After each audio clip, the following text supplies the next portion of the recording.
He set the folder down in front of me and turned it around so the pages faced my way. The way a waiter presents a bill, he expects you to pay without reading. Just tell them the truth. Nadia, tell them where the money went. 11 years I had kept that family's books, without ever once being paid for it. 11 years of 4 a.m. mornings. And the first paper they ever put in front of me with my name on it was an accusation. Here is what my brother did not know that morning. Every dollar he had taken out of our father's care account, he had taken out in my name, and I had a photograph of every real transaction, every real receipt. Going back 6 years, sitting in a fireproof bag in the trunk of my car. Today, a judge in Spokane County signs orders giving me control of strangers' money because the state of Washington certifies that I am the kind of person who cannot be tempted by it. I am the person the court sends in when a family member has been stealing from someone who cannot fight back. My brother made me into that person. And then, 4 years later, I came back with the one thing he never learned to respect: a paper trail. My name is Nadia Brennan. I am 41 years old.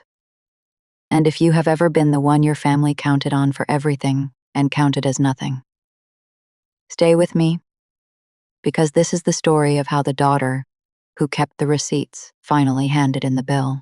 To understand that Sunday morning, the folder, the accusation, the door I walked out of, you have to come back with me 11 years. One jump, and then we move forward together, all the way to the courtroom. 11 years before that Sunday, my father had his first stroke. It was a small one. That is what the doctors called it. A small stroke, as if strokes came in sizes like coffee. It took a little of the strength from his left hand, and a little of the confidence from his voice, and it took him out of the bakery for 6 weeks. Brennan's Bakery on Monroe Street in Spokane, Washington. My grandfather opened it. My father ran it for 31 years, and in the 6 weeks he could not stand at the ovens, my older brother Marcus stepped in to run the front, and I stepped in to run the books. And only one of those arrangements ever ended. I want to be fair to the beginning, because the beginning was not ugly. I was 30 years old. I did payroll at a lumber supplier during the day, and I understood a ledger the way some people understand a piano. So every night after my own job, I drove to the bakery, sat at the desk in the back, next to the proofing racks, and I did the daily count. Cash in the drawer, receipts on the spindle, deposits logged, invoices paid. It took 2 hours a night. It took my evenings, and then it took my weekends. And by the second year, it had quietly taken the shape of a second full-time job. I asked exactly once, at the end of that first year, whether the bakery could pay me something, even a token.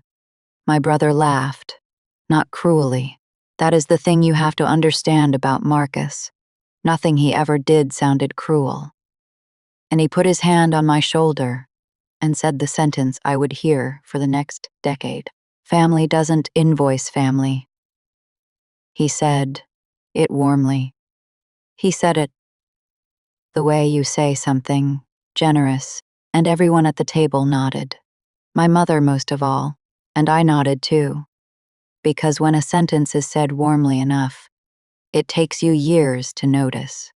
It is a wall, but here is the first thing you need to remember, because it matters later. My father taught me to keep books the old way. And the old way has one commandment. Every entry gets a source document. Every number points at a piece of paper. So from the first night I ever sat at that desk, I did the count in a green cloth-bound ledger. The green book, I called it, because my father called it that. And at the end of every night, I photographed the day's pages with my phone, not because I suspected anyone, because that is what a bookkeeper does. The photographs went to an online backup account with my name on it, and a password nobody in my family knew.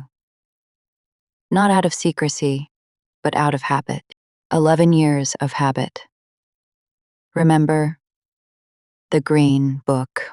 It is the reason I am able to tell you the story from the winning side. 2 years after the first stroke. 9 years before that Sunday morning with the folder. My father had his second one. This one did not come in a small size. It took the left side of his face, and most of the words he used to reach for first. It took the bakery from him for good, though nobody said that sentence out loud for another year. Marcus took over the business, officially, and the family held a meeting at my mother's dining room table, the same table where every decision in our family has ever been announced rather than discussed. And it was decided that Dad's house on Nettleton Street would be sold, and the money would be set aside for his care. The house sold in the spring for $210,000 after the fees and the last of the mortgage. $180,000 remained. I know the number to the dollar because I am the one who opened the account it went into. I want to slow down here because this is the part where, without knowing it, everyone at that table loaded the gun that would eventually be pointed at me. And the part where, without knowing it, I packed the vest. The care account went into a local credit union, Cascade Federal, because Dad had banked there since before I was born, because I was the family bookkeeper. I was the one who filled out the paperwork, and there is a box on that paperwork. One small box that asks whether a duplicate copy of every monthly statement should be mailed to a second address. I checked the box. I wrote in my own home address. It was not suspicion. It was the same reflex as the green book. The bookkeeper gets a copy. That is simply how it is done.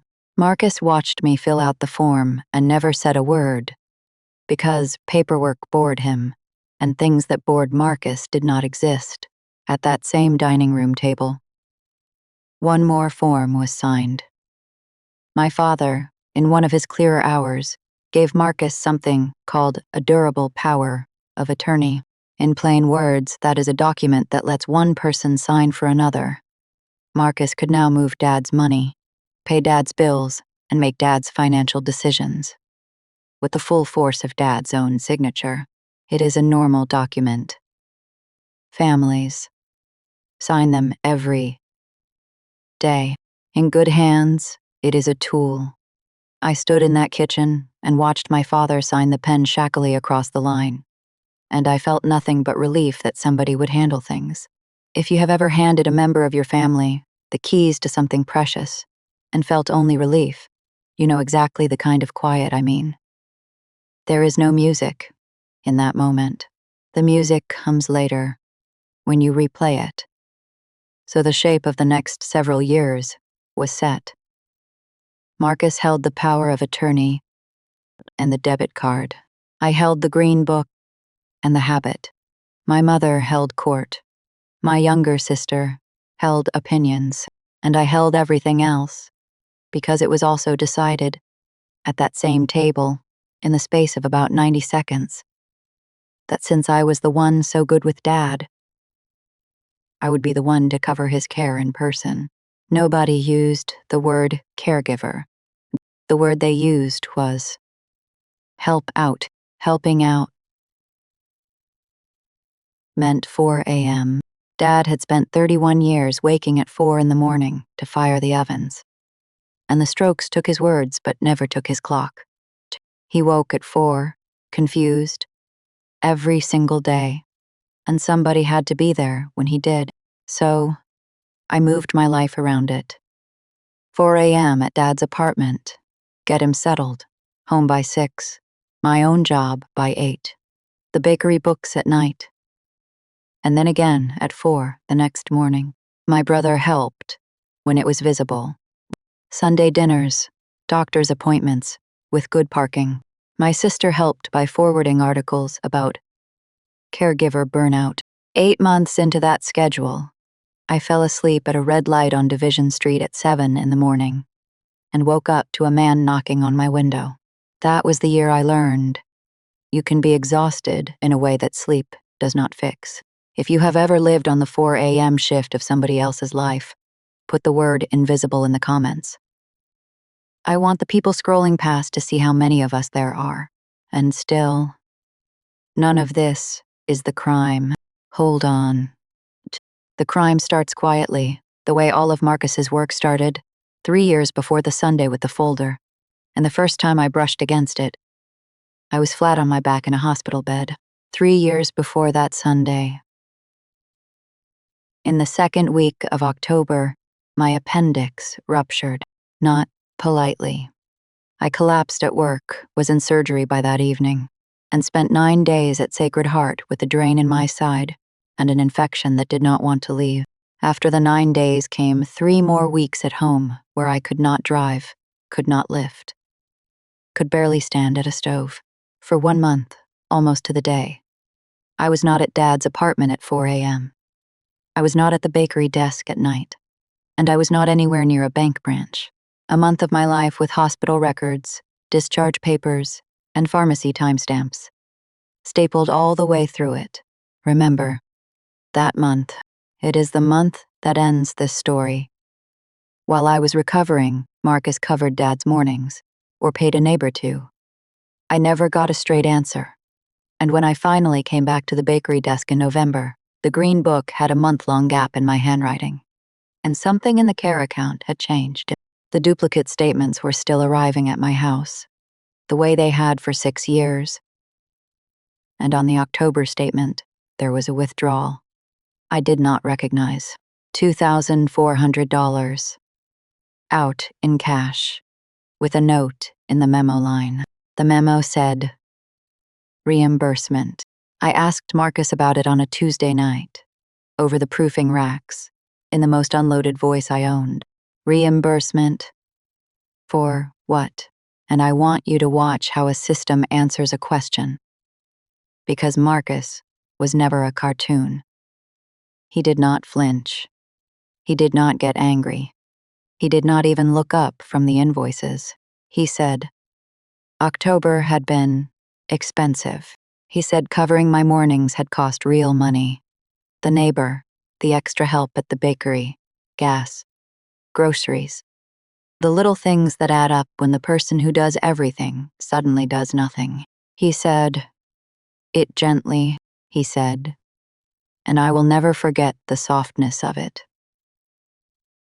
Nobody blames you for getting sick, Nadia. Nobody blames you. I had asked where $2,400 went, and I walked away, holding an apology for my own appendix. If you have ever asked a family member a simple question about money, and somehow left the conversation feeling like the guilty one, you already understand my brother better than I did that night. I let it go. I want to be honest about that, because the comment section is going to ask why I let it go. And the answer is the answer every exhausted person knows. I had a month of missed sleep to repay. A father who cried when I came back at 4 a.m. because some part of him had decided I was gone forever. And a family that had already shown me, warmly, that questions cost more than they returned. So I logged the withdrawal in the green book, photographed the page, like always, wrote a small question mark in the margin, and went back to work. That question mark sat in an online backup folder. For 3 years. Patient as a seed, because here is what the statements showed, month after month, arriving at my house in their tidy envelopes. While I was too tired to open half of them, $2,400. Cash, every month. Memo, reimbursement. I did open them, some of them, and I did notice, and I did the worst thing a bookkeeper can do. I explained it to myself. Dad's care is expensive. Marcus handles things now. It is probably the day program, the medications, the neighbor. I had spent 11 years being told, warmly, that the money side was handled and my job was the 4 a.m. side, and a tired person believes the warm sentence. Because the alternative sentence is unbearable. The alternative sentence was this: my brother was walking into Cascade Federal once a month, using the power of attorney, taking out $2,400 of our father's house money in cash, and writing my name on the paperwork. I did not know that part yet. Nobody knew that part. That part was the folder. 8 months before the Sunday morning, my father gave me the gift that broke everything open, and he gave it to me by accident. In one of the clear windows that still opened in his mind now and then. I was sitting with him at his little kitchen table at 4:40 in the morning, and he was watching me write the previous day's numbers into the green book, the way he sometimes did, with the fixed attention of a man watching something he used to be able to do. And he tapped the page with one finger of his good hand. And he said, in the slow, careful voice, the second stroke had left him. "Where does it go, my auditor? My auditor." That was his old name for me, from when I was 9 years old, and counted the till for pennies. Where does it go? He meant the money. Somewhere in that fogged, stubborn 31 years, of 4, and mind. My father had done the arithmetic his children refused to do, and it did not balance. I told him I would find out. I said it the way you promise things to a parent at 4:40 in the morning, meaning it completely. Stay with me now.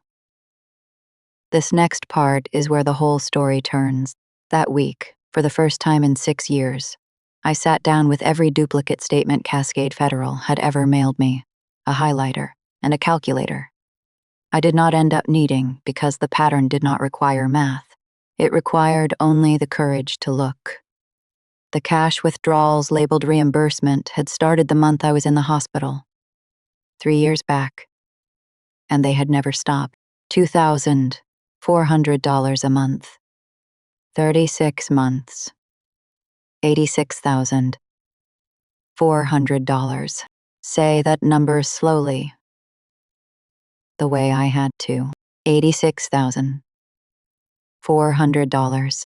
That is not a leak. That is not groceries and gas. That is a salary. That is 6 years of the rent I would end up paying in the apartment I fled to with nothing. That is almost half of what my father's house, the house with the porch he built the railing for, had left him to live on, gone, in neat monthly slices. Thin enough that no single slice looked like theft, and the account that had held $180,000 now held $41,000. I checked the rest of the drop, line by line, because that is who I am.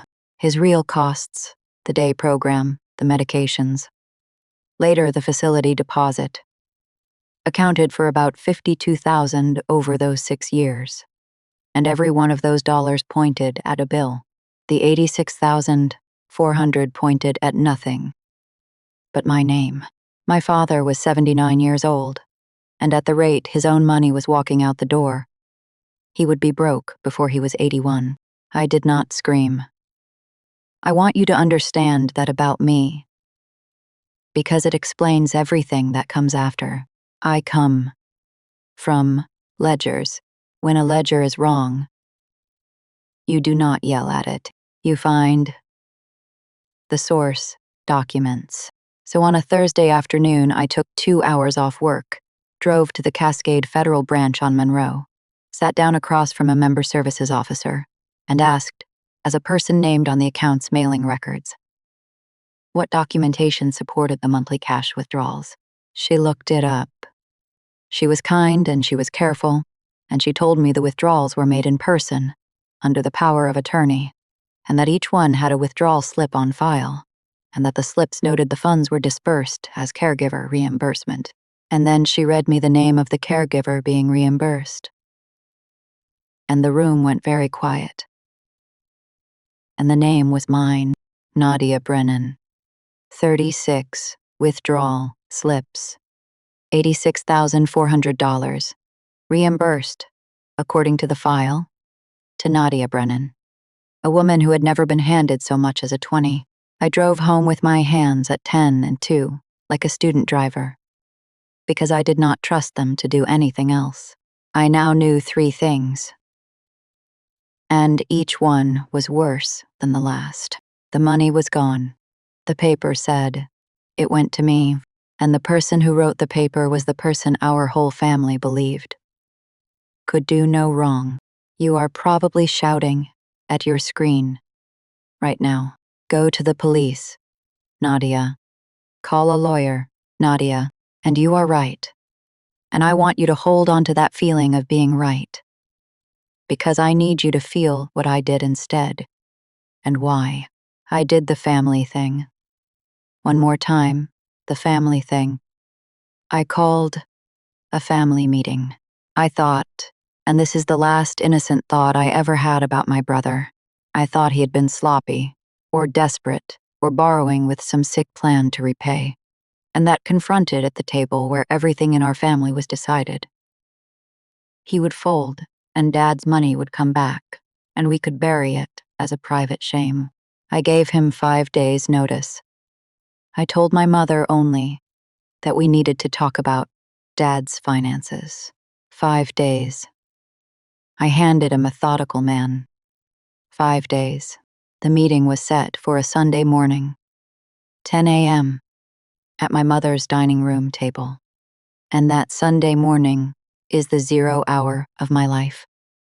Everything I have told you happened before it. Everything I am about to tell you happened after. Here is the morning itself. Minute by minute, exactly as it went. I arrived at 9:52. I remember because I sat in the car for 3 minutes rehearsing one sentence. Dad's account is missing $86,000, and the slips have my name on them. And I walked in at 9:55, carrying nothing but my phone. That was my mistake, and my salvation in one. I had left the statements at home. I had planned to speak first and show second. Marcus was already there. Of course, he was already there.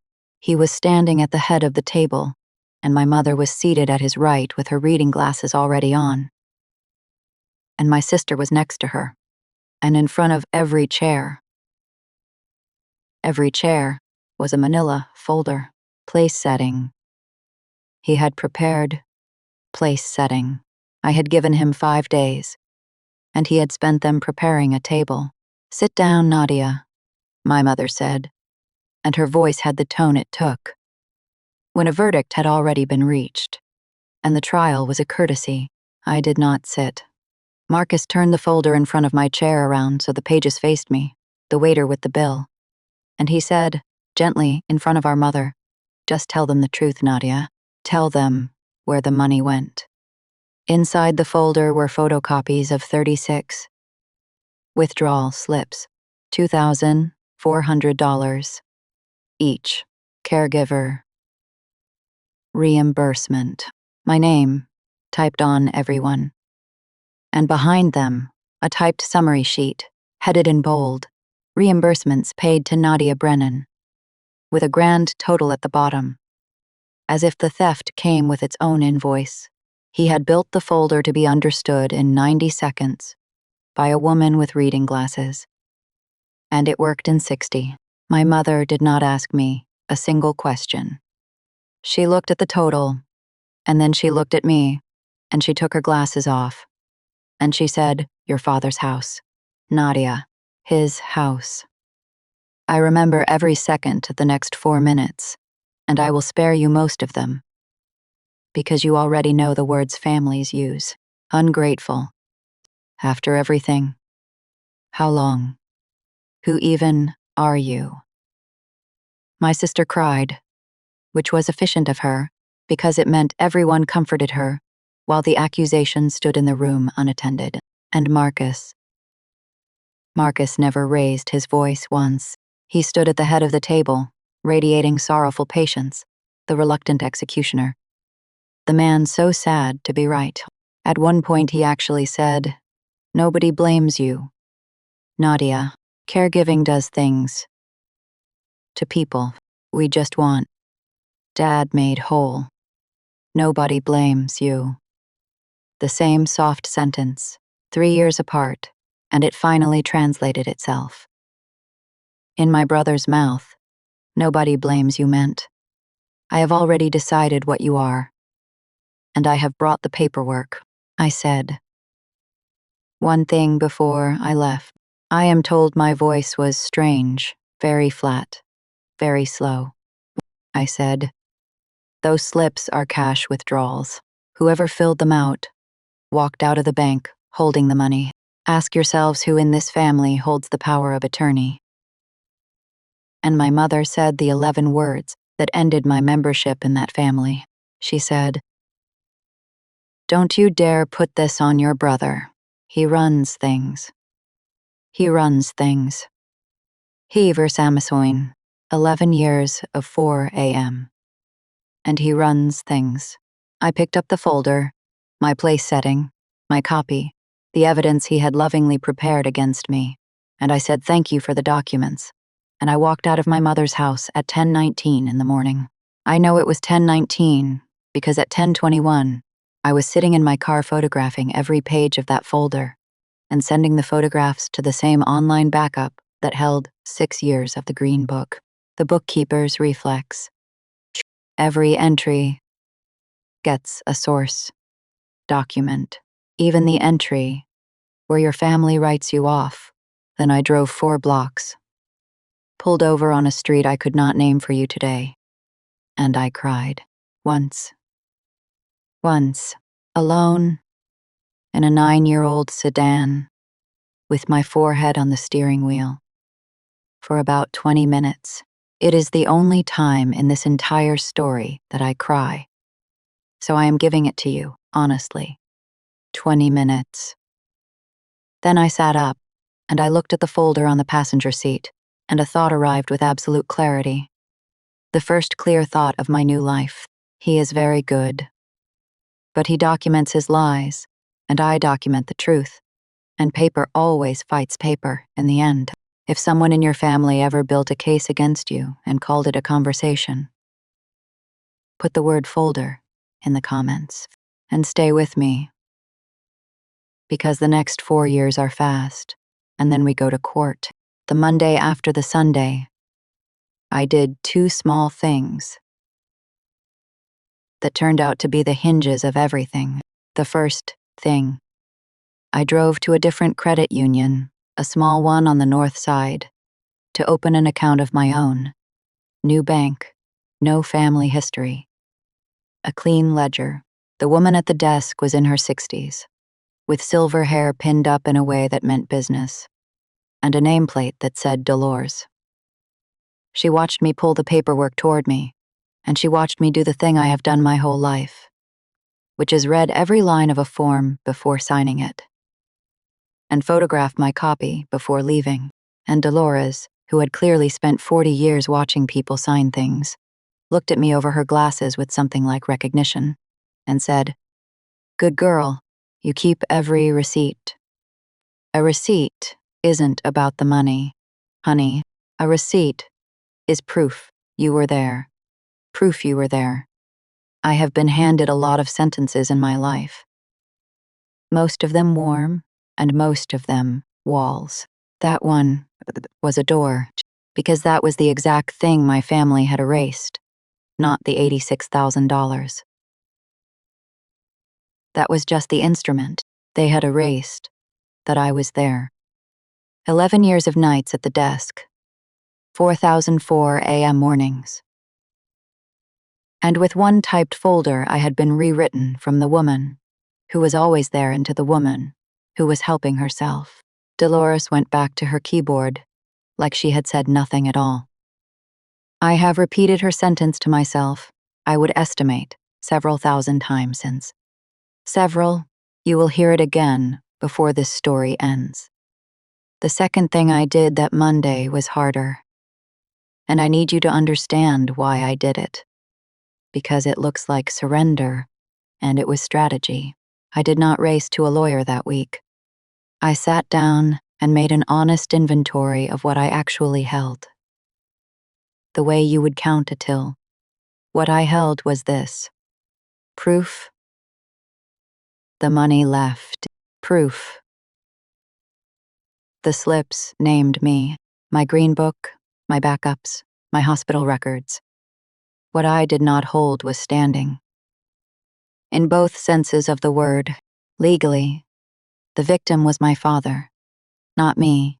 The money was his, and the person with the legal power to act for him was the exact person who had taken it. Practically, I was a payroll clerk being called a thief by her whole family, going up against the beloved son who ran things. In a fight that would come down to whose word the system trusted about vulnerable people and their money. So, I made the decision that took 4 years to pay off.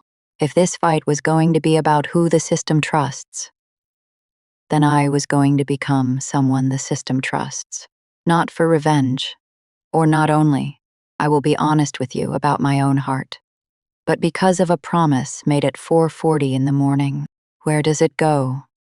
My auditor. I had told my father I would find out. Finding out was done. Getting it back required credentials I did not have yet. Toes, here is the rebuild, and I will give it to you the way it deserves, as a montage and not a diary, because you already know I survive it. You have known since the first minute of this video that this story ends with me signing court orders. I kept my payroll job and I stopped keeping the bakery's books, which returned 12 hours a week to my life.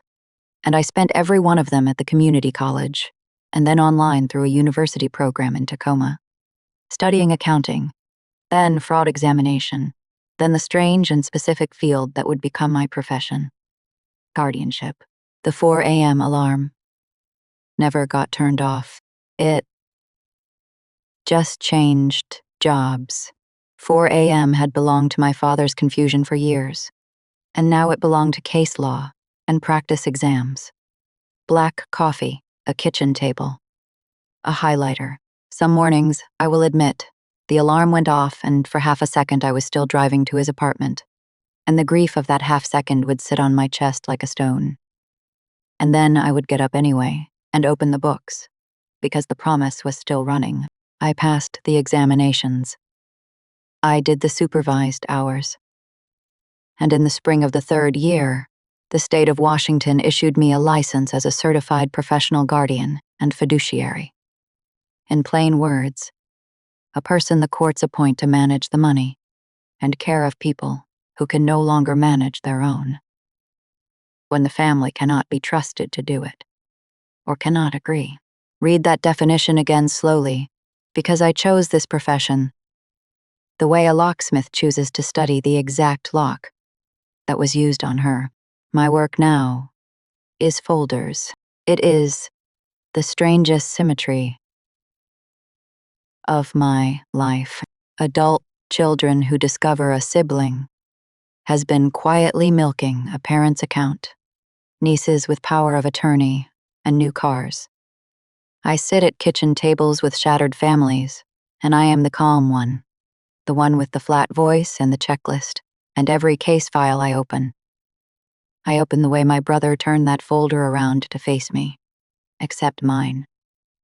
Face the other direction. Mine face the truth. 2 more things happened in those 4 years. And then we go to war. The first. My niece, my brother's daughter, 16, when the family ended, and the only person at that table who never got a vote, found my new address somehow, and mailed me a birthday card the 1st October, with no return address on the envelope and a single sentence inside. I don't believe them. 4 words. In a teenager's round handwriting.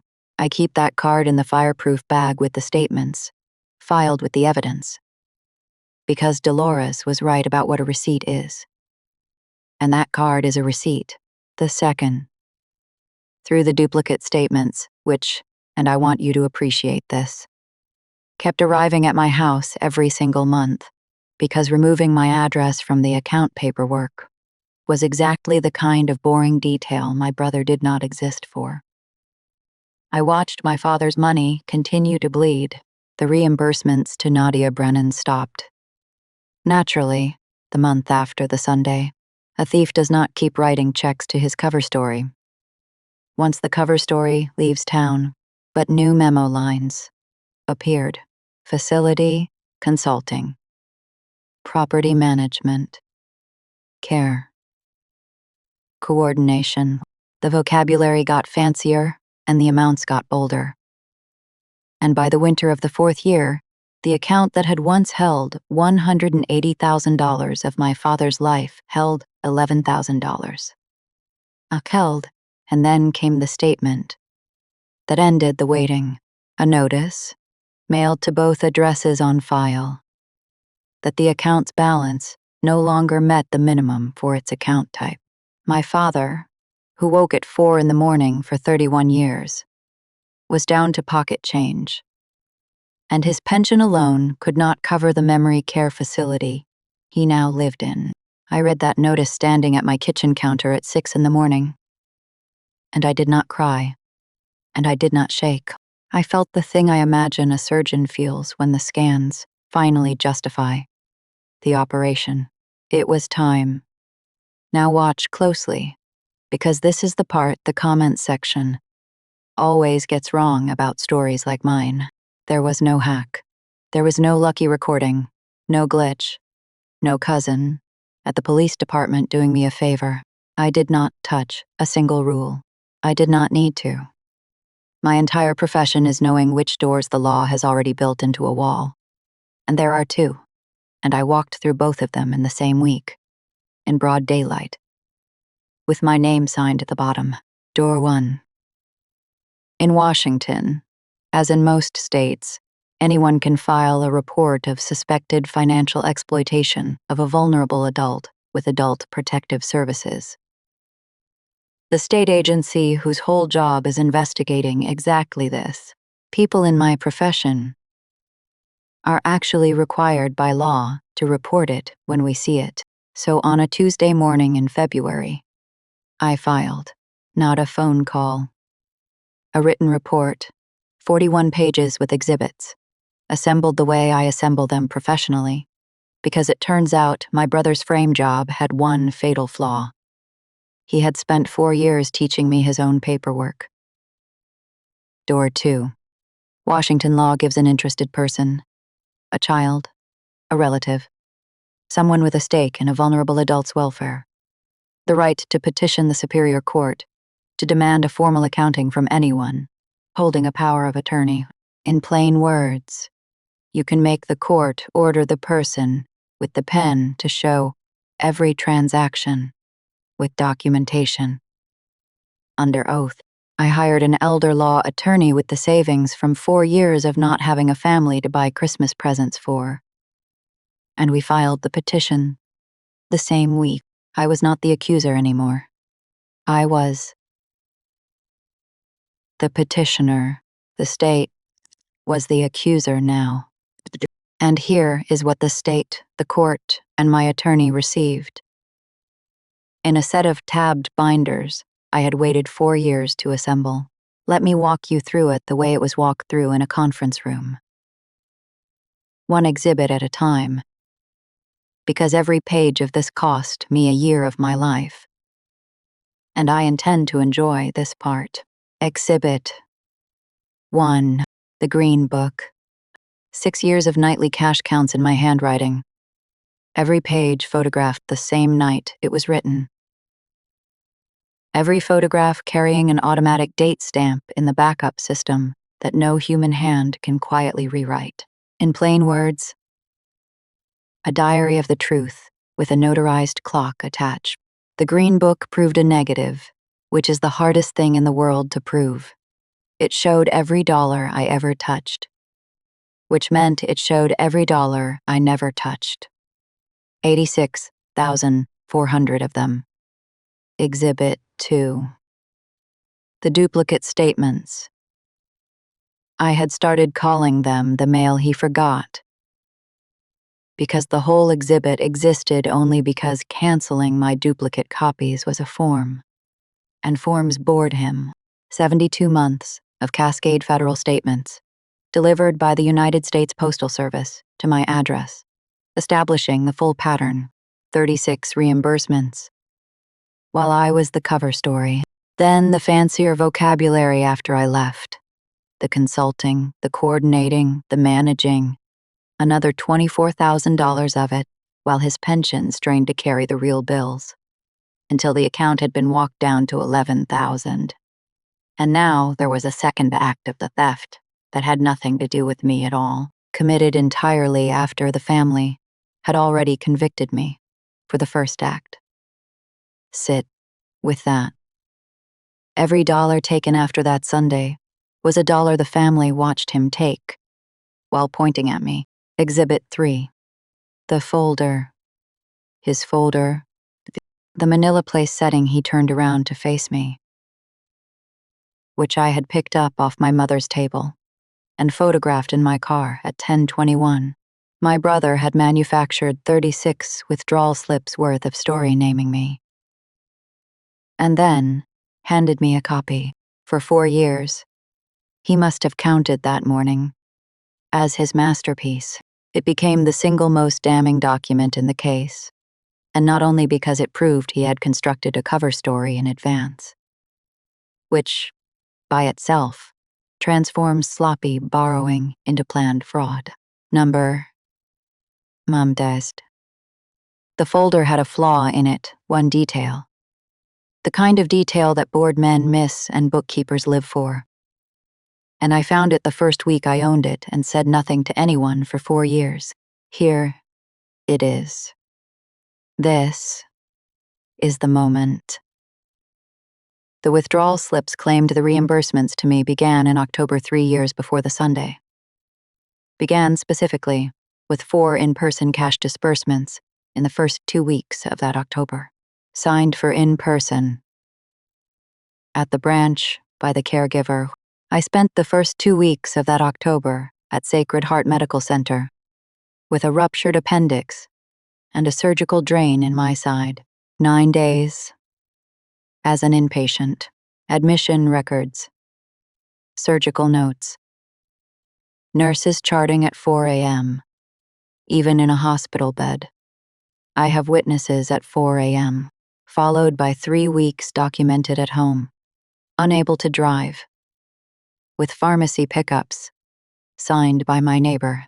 The very first bricks of my brother's story, the founding entries of his entire ledger of lies, were dated inside the 1 month of my adult life, where the state of Washington could account for my whereabouts, practically hour by hour. He had backdated the beginning of the scheme into my hospital stay, because that was the month the money started moving, and he needed the story to start. When the theft started, he built his alibi out of the exact month I could not have been anywhere, the hospital weeks. My attorney read the 2 stacks side by side, the slips, the charts, and looked up at me and said, very quietly, that in 19 years of elder law she had never seen a cleaner kill. Adult Protective Services. Investigated for 11 weeks. The court ordered my brother to produce his formal accounting, under oath, with source documents, and I want to describe to you what happens when a man whose whole method is warmth and folders is ordered by a judge to show source documents.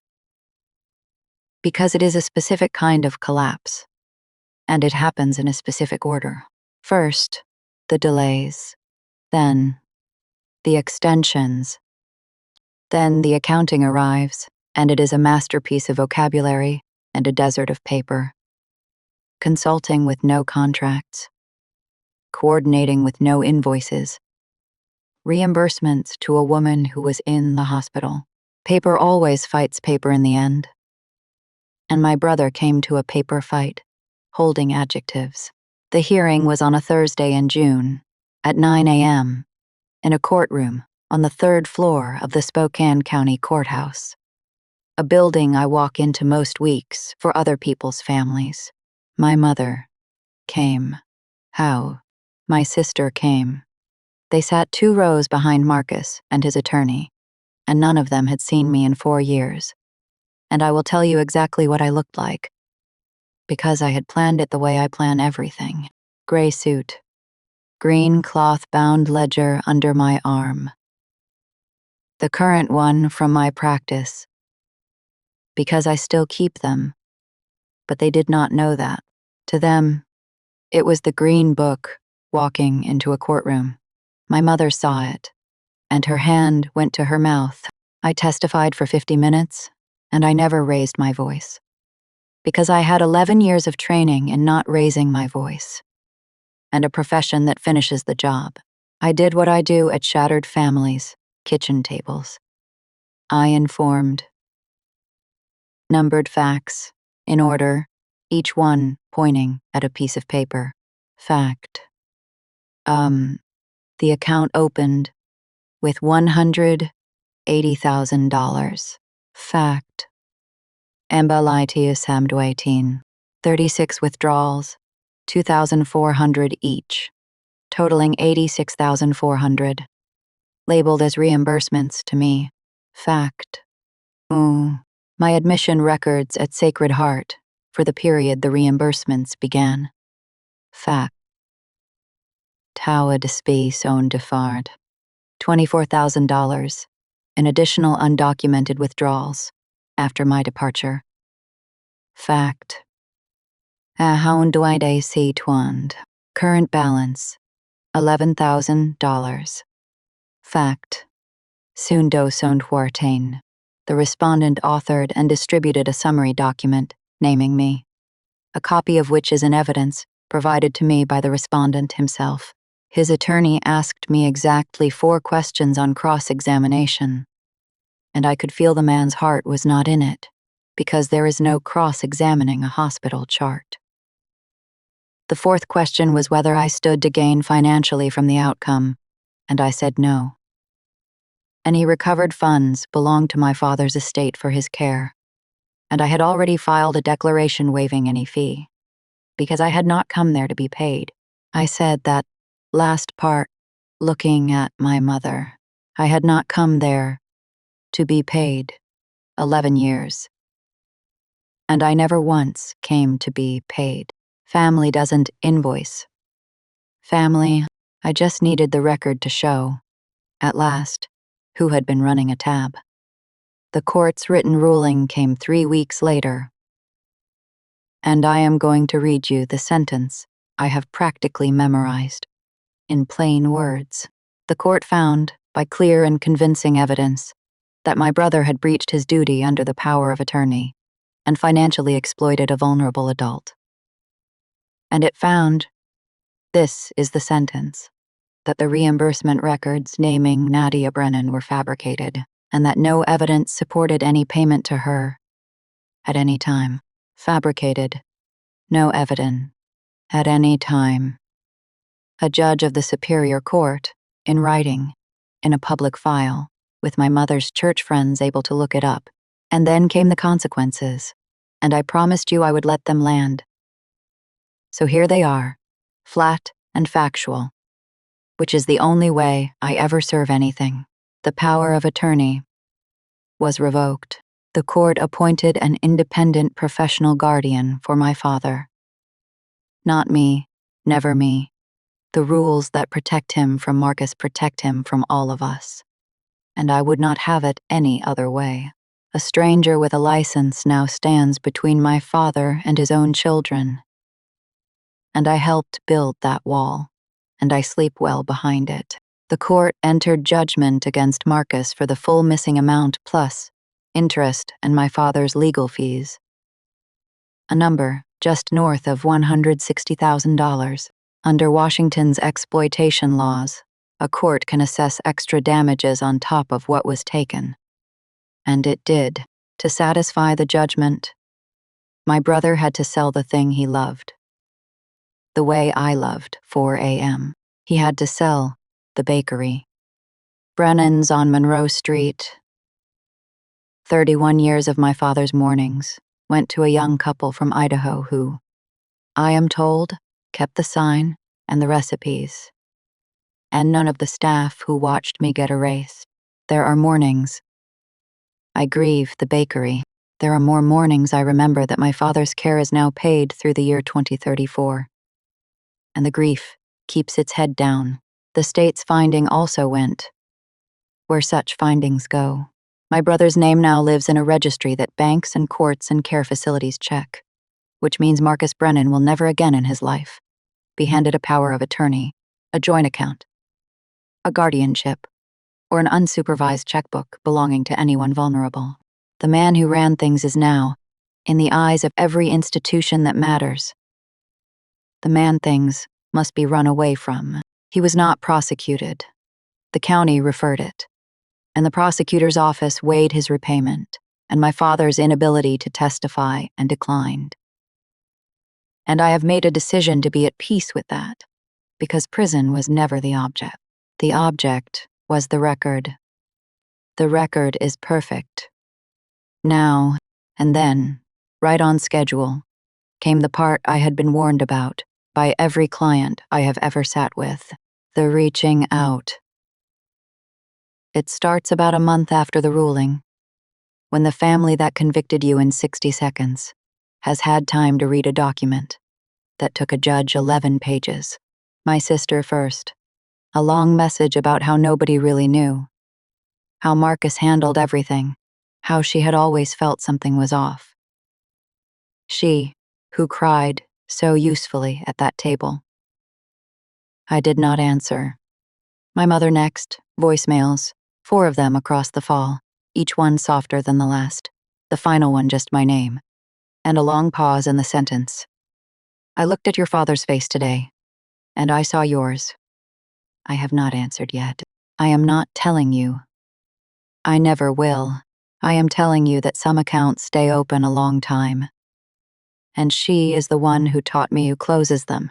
Marcus wrote, once, an email, 2 paragraphs, 0 apologies, much weather.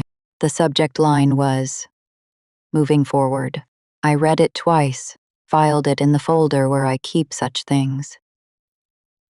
Receipts, all of it.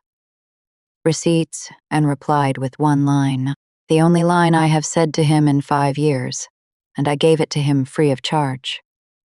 Warmly. The way he taught me. I wrote, nobody blames you, Marcus. And nothing else, ever again. So what did I actually get? At the end of 11 years, and 4 more.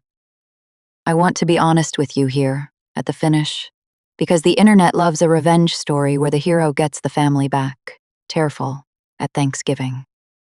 And I am not going to sell you that, because I did not get it and I did not want it. I got smaller things. And they turned out to be the size of a life. I got my father. Not back.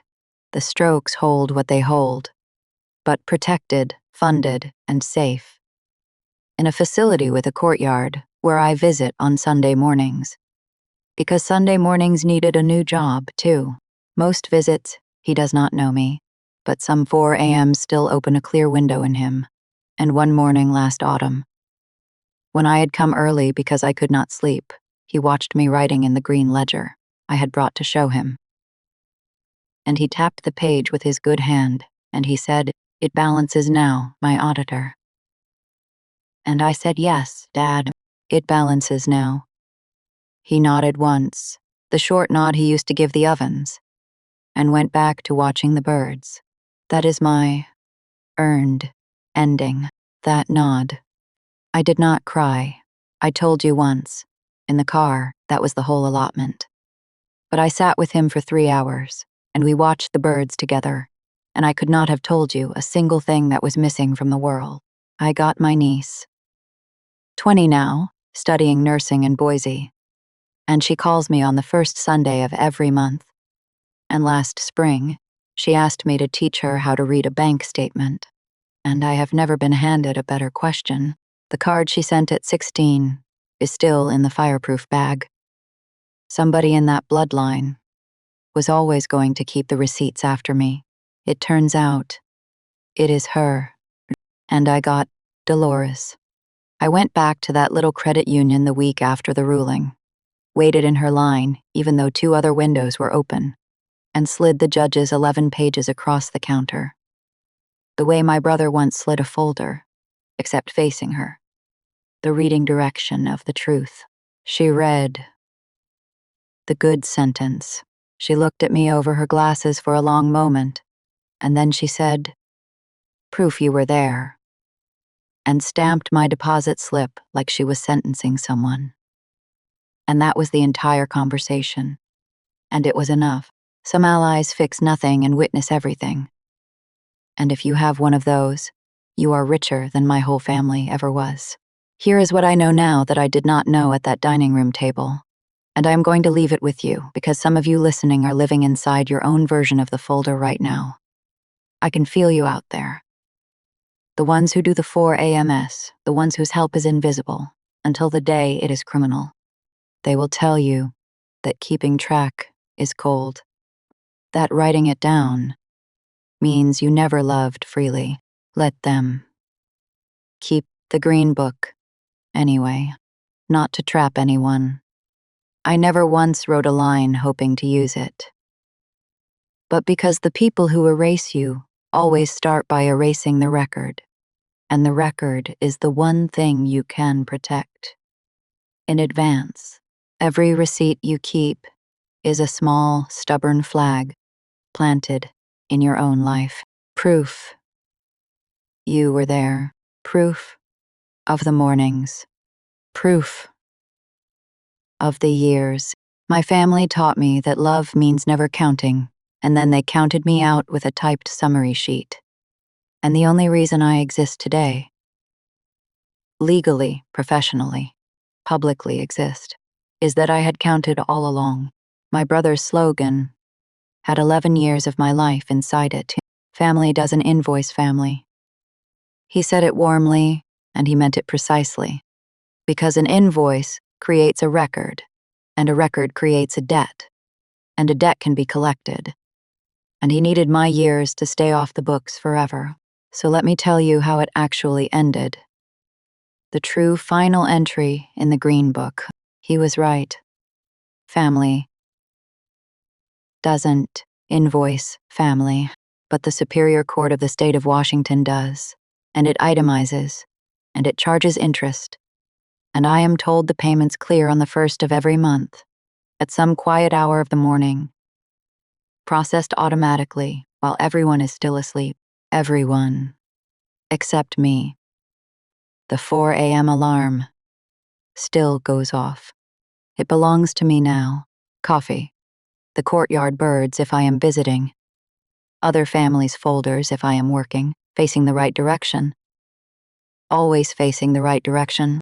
4 a.m. was the hour they took from me for 11 years. And it turned out to be the hour I was becoming myself the entire time. If you have made it this far with me, you already know what I am going to ask. Because you are the kind of person who stays. Tell me in the comments about your receipt. The one you kept when everyone said keeping it was cold. The notebook, the text thread, the shoebox, the card with 4 words in round handwriting.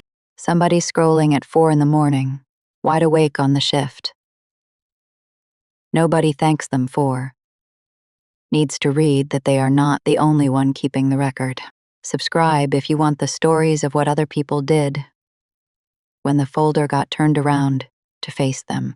And share this with the one person in your life who does the invisible mornings, so they hear it from a stranger, since the family never says it. You were there. I have proof